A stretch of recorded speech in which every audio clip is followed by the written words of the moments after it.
Gusto ka na ng Diyos na kunin, ba't ka naman matatakot? Yan po. Pero natural po sa taong natatakot siya sa kamatayan.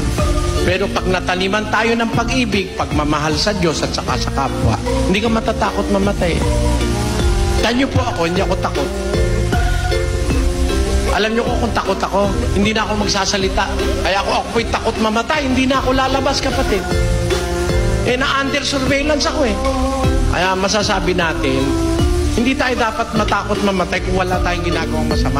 Ang masama, gumagawa ka ng masama, pag doon ka namatay, ay kawawa ka po dahil pagdating ng araw ng paghuhukom, pananagutan mo sa Diyos yung masamang ginawa mo.